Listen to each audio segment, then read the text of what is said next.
Let's get it. ChaneyWay.com, y'all. The wire hoodie, the book, our body. We outside. Let's get it. Boom. Let me pin this. Pin. Where all my people at? All Jokes Aside podcast, man. Y'all need to at All Jokes Aside podcast and at my brother WilMilz. Because I love what he did. He put up a post in reference to the five nastiest headlines, the top five nastiest headlines in television history. And POOT from the Wire was one. But like I always tell y'all, man, now Chaney is sex symbol, bald head, big, producing my own movies, ChaneyWay.com. Adam, because I want to talk to him, man. I love what he did, man, because he just like gave me some energy. This should be a hoodie with Bodie and POOT and Wallace. Hey, Drew, grab it. Grab it, bruh. Go to ChaneyWay.com right now and grab our body, bro. You never smelled a fragrance like this in your life. Our body is the best smelling unisex fragrance in the world. Quote, what's up, cuz? Dennis White, what's up, cuz? What's up, man? Designed a caption for y'all in a new official fitted hat for you. Man, y'all already know, man. I'm jumping on here, man, because y'all see my last post went viral, man, about the 5 top worst, nastiest headlines in the television history. So, yeah, I got to get on here and talk to my man, WilMilz. Love for that, man. Let's get it, y'all. Hey, our body, best smelling unisex fragrance in the world. Grab it right now. The book. Man, go grab a hoodie, the Wire hoodie. Y'all already know what it is. Chaney, I ain't been on this joint in a minute. Miss working with you, brother. That Napoleon film, hilarious. Oh, yeah, I can't wait. I can't wait to see that jump. That jump will be crazy. What's up with y'all, though, man? Y'all all right? Everybody chilling? I'm in here remembering 50 to 60 to 100 pages of dialogue a day. You already know what's up.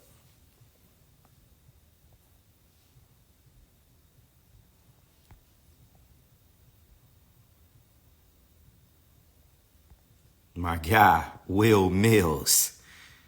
Y'all asking how you buy a Wire hoodie, go to my website, ChaneyWay.com. Go to the website right now. Let's get it. My guy, WilMilz. Go live. How do I go live? Will, go to, what is it, All Jokes Aside podcast, bro?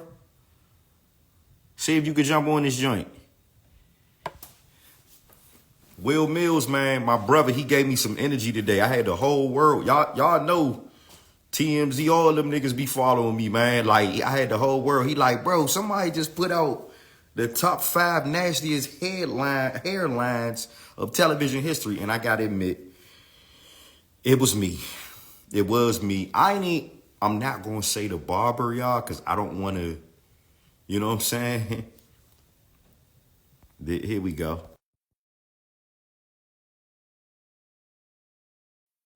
Here we go. Lito, what's up, boy? Love you, bruh. Where my man at? Where WilMilz at? Man. Will. What's good, bro? Why you stir up all this motion on me, man? you. Hey, bruh. No, first of all, I gotta give it to you though, bro. I appreciate the energy, man, because it's funny.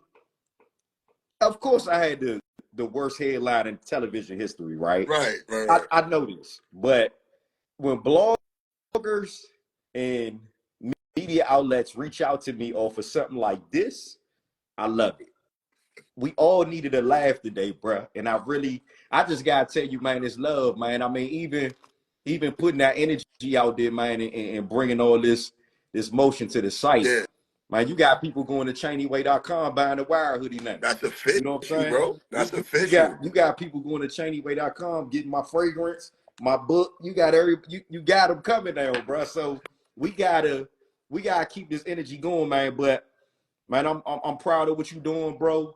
I see you. You know what I'm saying. All my dogs, we all been following you for a minute, watching everything you be doing. Yeah. So yeah, it's dope, man, to be on your, you know what I'm saying, to be on the live with you.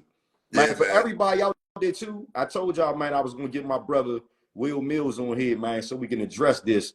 Cause now Y'all looking at POOT from The Wire 22 years later with the beard, the bald head, no more Nigga, hair. look, bro, I'm with you. So wait a I'm minute. with So you. we twins. So we twins. I've been bald the whole time, son. No facts. Listen, No, that's a fact. you know what I tell people all the time, bro? This shit, this, Yeah. and you a black man, this shit is a cheat code, bro. Bro, it's the cheat code. And a lot of niggas don't understand that. And even it's funny because I had to bring up, these new roles that I'm getting. I'm producing my own movies now with this Hitting Lives and all of this, stuff that I'm doing with my brother Food with the camera, man. Right. And I'm the nigga that go to the pool, my shirt coming off. It's a lot of guys that still go to the pool, man. They got to wear a tank top in the pool. And I be sitting here I'm like, bruh, what are you doing? You know what I'm saying? So yeah, man, I appreciate the look, bro, because that joint brought a lot of energy, man. TMZ been following me around for a minute. So anytime you got them reaching out off of a WilMilz post, I said, okay. Hey, that works for both of us, bro. No, that's a fact, bro. That's what's up. I gotta send you when we get off this junk, inbox me, man, because I gotta get you a wire hoodie. Oh, for sure. The greatest show of all time, bro. Greatest show of all time. I gotta get you some body. You never smelled no unisex fragrance like this in your life. Let's like do it. It's for men and women. You know what I'm saying? You and your lady. Like, I gotta get y'all these hoodies. I gotta get you the fragrance, and I gotta get your autographed copy of the book. You know what I'm saying? Because that's what we doing, bro. We gonna keep on putting energy out there like that, making the world come together, making them laugh. And then, man, I don't know, man. You an actor, man? Because I'm producing my own movies now too. I'm a comedian. I'm a comedian. That's what I do. I do stand-up comedy. I've been doing it 11 years now. So I'm about to start touring, and I run my own podcast. I'm in my podcast studio right now. So this is my studio right here, as you can see. That's a fact. Hey, where you at, bro? You in New York? No, I'm in Florida. Okay, Dad, I was just in Miami last week shooting the night shift with my people out there. I'm gonna let you know when I'm back in Miami or Florida, man, so I can come out that junk and get on the podcast live. Bro, come on the show. And then I do voice acting. Mm-hmm. But I've never done any screen acting, but everybody keep telling me, like, yo, bro, you need to get on TV, bro. Like, you need to be in a movie or something. Well, look, bro, we just put out this film called Hitting Lives. Mm-hmm. It's on Tubi right now. We working on part 2. So that's good to know. The movie is starring myself, Clifton Powell, you know what I'm saying, my man J.D. Williams, who played Bodie on The Wire, and a host of other people. So I got a lot of projects in television and film that I'm producing. Definitely, man, once you check out Hitting Lives on Tubi, man, let's talk. Let's talk about some I would love to be a part projects. of it, bro. I want to get my feet wet in the acting world. I've never done it before, but it's something I'm definitely interested in doing. Yeah, anybody that's just tapping in, man, it's my brother WilMilz right here, man. Y'all seen the junk just go viral, man. They say POOT from The Wire had the top 5 nastiest headlines in the country. Nasty. That shit was crazy. Every time I watch this show, I hated it. I'm like, yo, bro, this nigga got to be like 17, son. This is crazy. What's going on? Bro, you know what's so funny? I had just turned when The Wire came out. I had just turned 21. I had literally just turned 21. Your shit started going back early, like mine. Bro, my jump started probably going back when I was 17. Yeah, because I cut my hair completely bald at like 24. Yeah. I did the same thing. I wasn't even like trying to save nothing. Yeah. But I'm like, but I've been doing so I did the movie joints already. Yeah. And then people be like, people be hitting me on my inbox like, yo, this is, you got to get at certain people. Certain people should be looking crazy. Yeah. And I thought about you in particular. And I'm like, nah, I got to do a TV one first. Yeah. Like the number one spot on the last one, you remember that show called Thea? Yeah, Thea with the twins' brother. Right. So on part one of that same list, I threw James, the little boy, the son. Yeah. They had him crazy. They had him with the bowl cut, with the look, he had a kufi on top of his head. They had him. And I said on part 2, I gotta get the homie Trey. You gotta get because me. I gotta get him the number 1 because that shit was nuts. And what killed it even more was you was posing with it. I'm like, oh, this nigga got his face. He got his face. I thought, hey, bro, I ain't even gonna say the barber. I ain't gonna do that.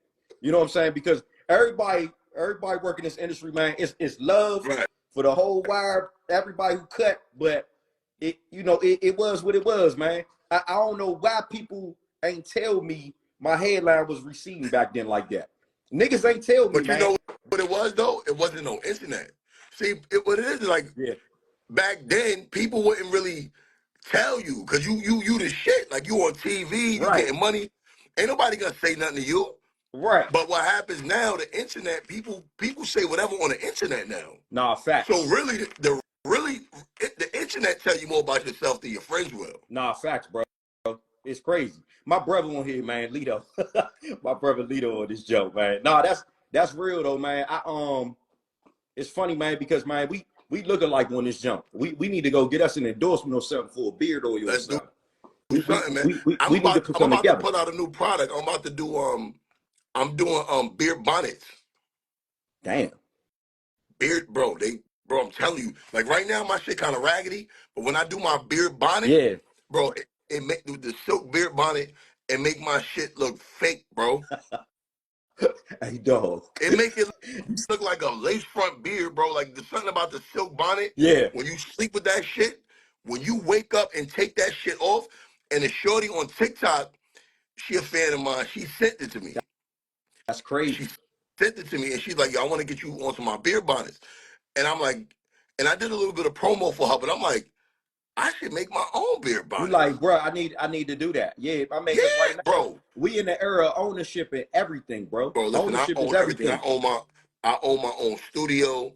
I just today hired a manager because you being in the industry, bro, I didn't realize like when you start going viral and you start getting you get a lot of traction, bro. And after a while, you can't even handle all of it for yourself. So facts. You losing money because you got to put certain projects to the side because you don't have your schedule in order because you're wearing too many different hats. Facts. So I didn't even realize, like, damn, I really need to have a management behind me. Yeah, bro. Yeah, because the stuff that we doing, man, it got to be right. The business for sure got to be handled right. Absolutely. It got to be handled up front. I mean, that's the same with me being independent. You know, it ain't just the acting now; it's the executive producing. You know what I'm saying? It's putting out, like I said, with the product, with the hoodies, with the website being a one-stop shop. I mean, everything. The hood, that's fire, bro. Oh, no, I got you, bro. As soon as we hang up. Fire. Yeah. I'm going to get you the joke, man. And just, like I said, man, we going to stay in touch, man. It was dope, you know, to be able to build, man. And we get ready to take this to another level, man. We might got to create a show about these headlines, man. Bro, where you from, bro? I'm from D.C. Originally, Forestville, Maryland. Grew up in Washington, D.C., Forestville. So you know what I'm saying? But you from over there? Yeah, I'm from Maryland. I'm from Forestville, Maryland. When you did The Wire, so you came. That your first ever acting? A lot of people don't know that was my first audition, first job that I ever booked as an actor out the gate. Because I started off, you know, I'm a hip hop artist as well. I started off as a hip hop artist. Big Daddy Kane, Rakim, Snoop Dogg, them the OGs that, you know, always looked out for me, took me on the road. But I was discovered at a talent show out there in DC at the Lincoln Theater in 2001. And then next thing you know, she come up, she like, I want to submit you for The Wire. That was my first job as an actor, first TV show that I ever booked. And then from there, when you was on The Wire, did you know that it would be what it was gonna be? No. I think I could speak for every last cast member. None of us knew that The Wire was going to be critically acclaimed, most groundbreaking show of all time. Bro, it's literally in my personal opinion, it's the greatest show of all time, bro. It really is. Like, and you was on every season. Every single season, bro. All 5 seasons. And you lived. Like, you was the only one who lived. Everybody, and now we giving away the spoiler alert. Everybody but dad got locked up. Right. But you the only one who lived. I was only supposed to be in the first 2 episodes in the first season. And then it ended up the chemistry with me, J.D. Williams, who played Bodie, Lawrence Gilliard, Michael B. Jordan, like all that stuff just ended up being what it is now. Right. So yeah, man, it was, you know, it was an experience. And then of course after that, it was a period where I just started like really grinding, like selling my own merch, creating my company, Chaney Vision Entertainment, out the trunk of my own car, selling my own books, CDs, hoodies. And it took me literally 8 years, bro, to get another series regular role on Saints and Sinners on Bounce TV and Hulu. Remember that? I remember that. So I did that 6 seasons. And then of course after that, me and J.D. Williams, we linked back up in BMF. Right, you know what I'm saying? Right. Yeah, I forgot you on that joint too. Yeah. So BMF, and then of course, We Own This City, the Keisha Cole biopic, Swarm. And then, like I said, now it just gave me the leverage. It catapulted me to do my own films, my own TV shows. Like I said, man, this joint that we got out with this hit last joint is doing well. We on a press run for it. And yeah, man, just a whole bunch of stuff that's out. Like I said, ChaneyWay.com is the one-stop shop, though. That's where you get all my merch. That's where you get the iBody. That's where you get the book. You know, I always approach jobs as if I never worked in my life. You know what I'm saying? I approach everything like that. And that's what's been keeping me here, man, for over 25 plus years. So it's love, bro. It's love for sure. And for me, like The Wire, I always wait like maybe like 2 years and I go back and rewatch it. Yeah. Always. You know what? I had to do that. I had to actually watch as a consumer. Right. Because you know, sometimes when you are acting, you involved in such a groundbreaking series and you got all these fans all around the world, it's like, yo, you did. I had to literally sit back and watch all 5 seasons last year. Right. And I was like, all right, now I understand what I'm a part of. And you know what's crazy? Like no, a lot of people don't know that's where a lot of people got their start. Like really, like, you know, Michael B. Jordan, that's when he started. That's where who else was Idris Elba. Yep. He started from there, and that's when he really like catapulted to another level. He was so good at that role. I didn't even know the nigga was from London, bro. Like I didn't even know that shit, bro. Yeah. Shout out to Drish, man. Shout out to Drish. Drish just gave me a look too on my documentary. I got a documentary out as well, Undeniable, the Trey Chaney story, and Drish guy like gave me a little look on that jump, just highlighting it for me. Yeah, man. So that's one thing I can say about all the cast members from The Wire, brother. We all like still are like family oriented, even though if we don't see each other or talk to each other, when we do see each other and we able to, you know, get together, it's love, you know. So just to, but even like, I mean, Baltimore is still rough, you know. And I've been through there a couple of times, and it's still rough. How hard was it to like do those shows, and y'all like in the thick of it? Well, nah.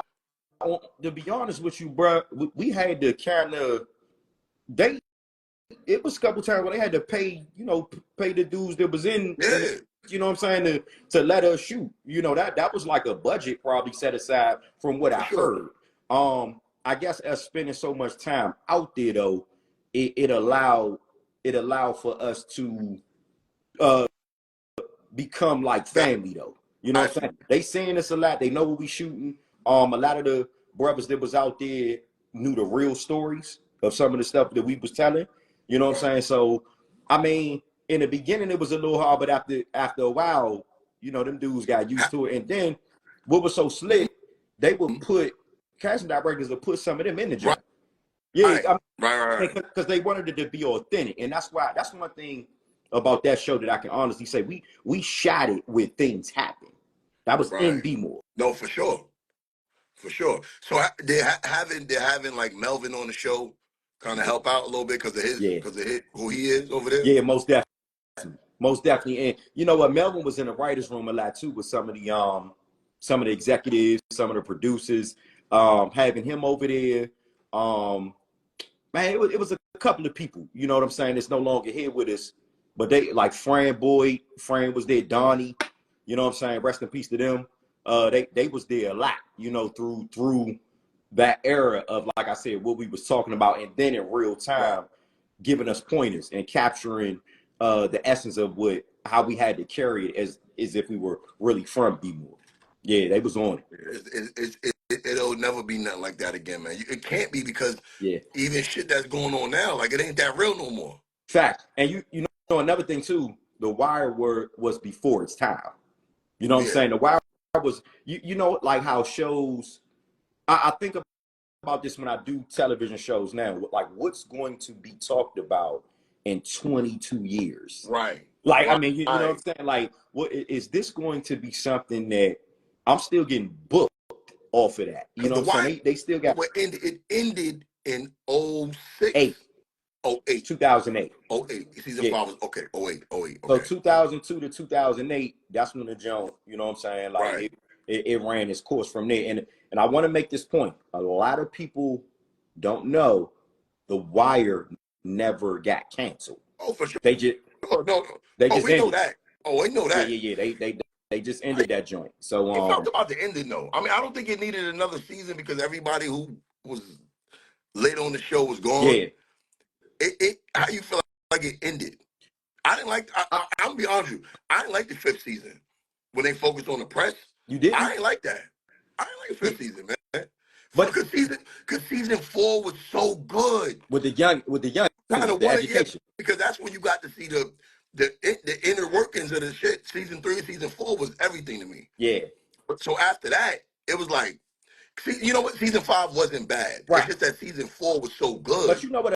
A lot of people didn't like season 2, but season 2 is what got us to season 3, 4, and 5. Absolutely. Yeah. And 5, because everybody has their own. See, some people say they love 5th season because they related to that world of media, right? And like I said, I think what David Simon and all the creators over there did was they just tapped into things, especially with the education in 4. They tapped into things that people. It was before its time. You know what I'm saying? So when you look back on it now, it might be a different appreciation for what you might have didn't catch back then. And that's why so many people, they watch that jump over and over. You got to, bro. And also, like if I'm still watching that shit and it ended damn near 20 years ago. Yeah. It's like, what's the only other shows I compare and as far as watchability is Breaking Bad. Snowfall ain't fucking with The Wire. Yeah, I can't say nothing. I like BMF is fire, but it seemed like it's not as you don't see character the building of the character of particular characters. Like The Wire did a great job of having so many main characters, and you knew their story. Right. The character development of Bodie, the character development of you, Slim Charles, Omar, the development of that shit was crazy. And they was able to squeeze in so much into 1 hour. You know what I mean? Nah, that's a fact, bro. It's crazy that you touched on the story arc because even now to this day, that's brought up in certain classes that I go to and speak to students and about the story arc of how POOT, you start in the street, you witness so much at a young age. You see friends get killed, you see friends go to jail, and then it changes your whole perspective on life to a point where you're like, I'm done with this. I got to get a job. A lot of people don't make it out. Right, because it ended with your character. You had a job at the end. Foot Locker. At Foot Locker. Yeah. Right. At Foot Locker. Right. And that was during the time when it started growing and they balled in my head. So 5th season, the story arc of my hairline was from 1 to 5. Let me ask you a question though. Real shit though. Did they did you want to cut that shit off and they told you to keep it? Because they could have gave you some Beijing or something, son. I'm gonna be honest with you, bro. I did not. I thought that was my look. I had no clue. I had no clue that my hairline was that receding. No clue. You know what's fucked up though, bro? Like niggas, like the barber was trying to fix it, bro. So that means in order for him to fix it, he had to wig his shit back a little further. Go back. But you know what? I think by the time the end of 4 in season 5, I think that's what gave they could have gave you a hat or something, son. Like, bro, they could have gave you that was another thing. They never wanted hats. They never wanted me in a hat. They might, bro. Us talking right. They might have set me up. They might. They might have lied. You look 20 years later, nigga, you going viral. Yeah. And you don't even look like that no more. Nah. Even I got the smart guy. I'm surprised he hit me up. But I do have like every now and then I'll have like some of the people who I go at. Yeah. That's how a lot of the celebrities that I don't know if you know who Scoop is from Big Daddy Kane. Scoop is rap lover. Yeah. Yeah, that's my nigga. His name's like Johnny Famous now. Yeah, I know. So I got at him. I say he had the worst verse of all time. And that shit was that voice he used to do, that nasally shit. Yeah. So I got at him over that. So he got at me. So it was love with that. So it's dope when the people who I get at actually have a sense of humor, and you know, they come back and say something that should be done. Oh, I got at Joe Budden. Joe Budden wound up putting me on his show on the podcast, I and now he seen that. follows me. Yeah, I seen but that. I got at him about his beard. His beard don't look like that, but back when he did Love and Hip Hop, his shit was all the way up here. His lineup was all the way. Yeah, His beard was terrible. that's So crazy, I think bro. it's, yeah, I'm the friend that everybody need, bro. Like, but if I knew you in real life, like we knew each other on that set, I'd be like, yo, my nigga, you gotta. You got to get rid of it. We got to do. Rid of We went to the producer to do something. We got to get this nigga a lace front, something, bro. We can't have my And man looking crazy. that wasn't even out back then. Like they wasn't even. Steve Harvey had one. That is so crazy. That Steve Harvey had one. Steve had that joint for years though. So they existed. Steve was in a long time ago with all that type of stuff, bro. Like, But it's so dope to see you still working, because I noticed with HBO, HBO is like kind of got like a relation. I mean, maybe you can attest to this. I noticed with HBO, they build a relationship with the people who want to hit shows. So you'll see a lot of HBO characters on different shows. Like you'll see the same characters that was on The Sopranos, on Bold Empire to be. You'd be like, oh shit, he was on this. Well, it was So the Game same of thing that Thrones, happened. It was the same thing that happened to us 20 years later. I want to say during 2021, 22, I played police officer Gordon Hawk on We Own the City. It's the same creators of The Wire. So it's funny. They said that was a spinoff. Was it a spinoff? No, it definitely wasn't a spinoff. That was about the Baltimore County Police Department or whatever that was going through all that crooked stuff or whatever. The stuff. Oh, this was around the time like with Freddie Gray. Freddie Gray. Yeah. Okay. So it was for them to bring me back, 20 years later for that. And then not only did they cast me as the police officer, but they used one of my songs. That was the first time I got a placement on HBO in the show. So yeah, man, it just, like I said, these full circle moments, man, it just never giving up and, putting our best foot forward and just continuing to keep pushing. That's what all this is about, bro. I think it's Firehouse. Like, y'all still relevant, bro. Like, it's not going nowhere, bro. No matter how much older y'all get, the show will always be new. There's still people, like my kids. My oldest daughter's 25 years old, and I have a 23 on the 20. I have my 23-year-olds. They've never seen The Wire, and I'm like, what? Yeah. And they're like hooked on it. Damn. And there's people who still you can introduce it. Think about it. How many shows came out that long ago? Like when they were babies or before they were born, that you can still let them see today, and it's relatable. That's real. That's how dope that show is, bro. That's how dope. And I people in the comments saying we need to work on the project. Somebody said the dirt bag has made it. The dirt bag. Hey, yo, it's wild on this joint, man. But nah, man. That was my old page. Look, see. Oh my God, King Dirt. But that's a lot of people who follow me know that. Like I had a page called my King Dirtbag page. They canceled me, and I came back as WilMilz, my real name. And I built that up from scratch, and now I got that lit. So I had to figure out the algorithms, figure out how things work, and really stop trying to pussyfoot around people's emotions and feelings, because I'm a comedian by profession. Yeah. So I'm a stand-up comic, and I think now like it's a lot of policing with comedy, and I'm that one comic. I'm cut from the cloth of Richard. I'm cut from the cloth of Corey Holcomb, Patrice O'Neal. I'm cut from that cloth, so I'm unapologetic about my shit. Yeah.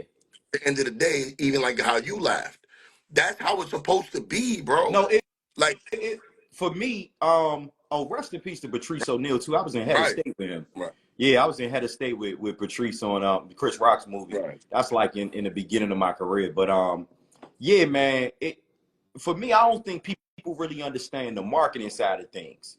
You know what I'm saying? I don't think people really understand if a comedian such as yourself speaking on a worldwide topic like that, because I'm a worldwide topic with that. So it's like when you got all these sensitive artists and creatives that can't take a joke, you know what I'm saying, or take it the wrong way.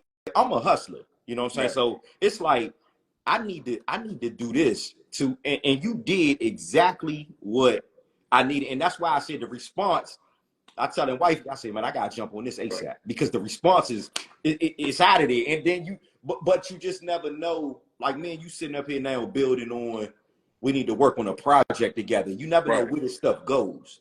And who you know, who I know, the relationship, the resources, that stuff just, I understand it now. I've been understanding it for a long time. So yeah, man, And, you know, but I noticed this with the emergence of social media and platforms like Instagram, TikTok, and Facebook. Instagram and TikTok in particular, it's made for people to have a short attention span. Yeah. Right. So that's why the videos are a minute and a half long. Back when we was coming up, it was long form. So you had to be able to sit through a whole hour episode of The Wire and literally wait till the next week like this. Like, damn, I gotta wait 7 days.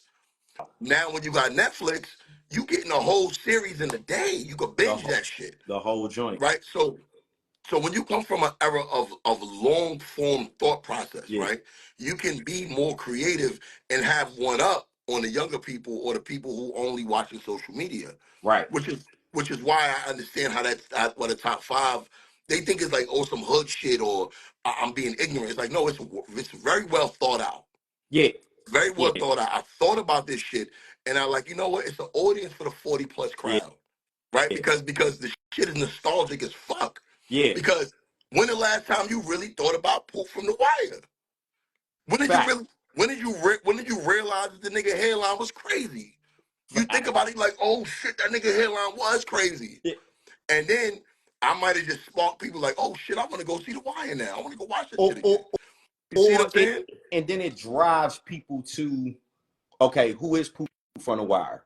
So when they come and look and they understand who Trey Chaney is, they like, oh, hold up. That's, you know, I mean, because it's so crazy, man, because even when I did Swarm with Donald Glover, people that had just seen that didn't even know that I was on The Wire. So a lot of times that happens, though, even with Saints and Sinners, they go back.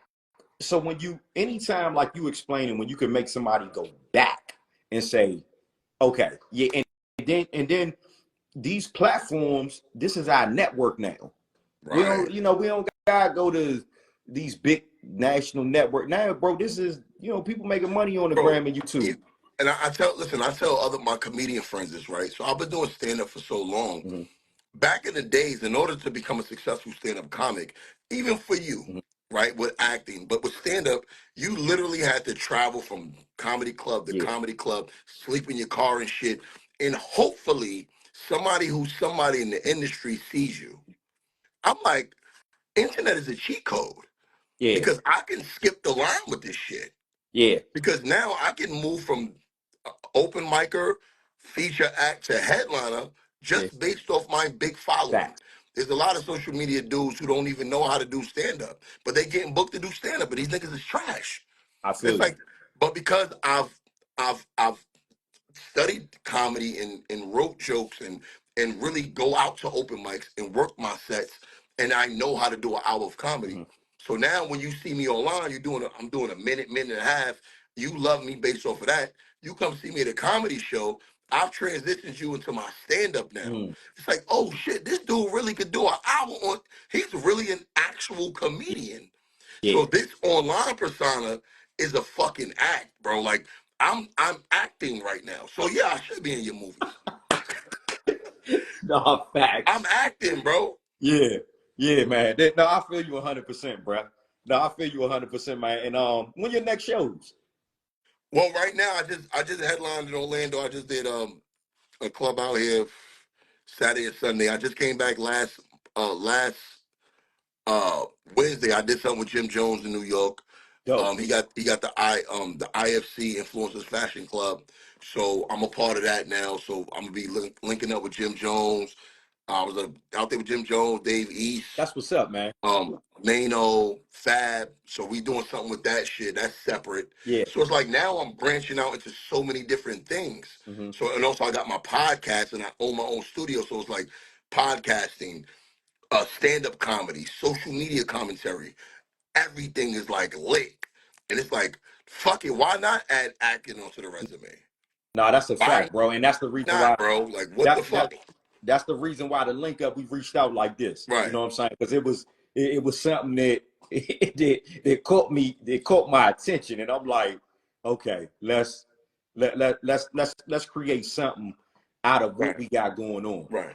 But brother, I'm here, man. Nah, man, like I said, when we hang up off this, man, hit me in the inbox, man. Absolutely. And we just connect. I'm about to share this right now, man, because I want people to see this. You know what I'm saying? Like I said, you brought some energy to my website today, and I was like, okay, anybody that's bringing that type of energy, good, man. I need to. If I'm talking about you and I get views, I'm getting paid off that. Facts. And if you being the butt of a joke is bringing people to you, it's all dope. It's all love, bro. And that's actually how it should be, bro. Because even when people in the comment section, I don't know if you watch my page, I roast people in the comments. I'm looking. I'm looking at it. It's not just celebrities. It's like, yo, listen, I'm bringing my stand-up act to the internet. Yeah. So this is what I tell people, right? If you go to people like, oh, you sensitive, you and your feelings. I'm like, well, what do you think happens if I'm doing comedy on stage and you heckle me? I'm gonna roast you. You might leave up out of there crying. So what happens online is I put up one of my videos, and then people come in the comment section talking shit about something that's unrelated to the video, because what they want to do, oh, you want attention. You want people to laugh at what you're saying. So what I'm going to do is I'm going to take your comment, screenshot it, and I'm going to roast you. And put you out. Like I would do at a comedy show. Now I'm going to make you the butt of the joke. Fact. That's what I do to people. It's like, that's the same exact thing so I've devised a way to turn to bring stand-up onto the internet. Wow. And that's why I call it the Summer Jam screen. You know what I'm saying? That's so crazy. People in the comment section get it all the time, bro. If you watch, I roast people all the time, bro. And I did it out of just being a comedian. Yeah. And all of a sudden it grew into its own entity. I'm getting ready to go to my joint that you put up and see who in the comment section. I'm about to roast some people in that jump. What they do is, all right, so let me say what they do. A lot of people in the comments are like, oh, that's dope. He could take a joke. That's dope. That's love. I love to see it. Like, even when that's what a lot of them are saying. But there's gonna be somebody to try to add on. But now you my nigga. So now it's like, fuck you said about my nigga. Like, it's like that now. Now we friends. So like, now they're gonna get roasted. It's like your brother or your homie. It's like you having a roast contest with your boy, and it's a random nigga try to join in. It's like, nigga, what? You get attacked. You get attacked. It's like when two brothers fighting. Don't break that up, because you're going to wind up getting jumped. Yeah, exactly. They're going to turn on you. Exactly. That's how it goes. Like, I can roast my nigga. You can't, son. Yeah, chill out, bro. That's it. I feel you, bro. But no, right, I'm definitely, man, we're going to be tapping in, man. I'm about to share this joke now, man, and hit you on your pages, man. Yeah, hit me on the WilMilz page, and we link up and we do some things, man. I got you, bro. That's a bet, bro. I appreciate you, man, for real. Yo, much love to you, my brother. Good meeting you, bro. Love here, bro. And I got you. I'm going to get your size and everything. Yo, for sure. Okay, brother. All right, peace.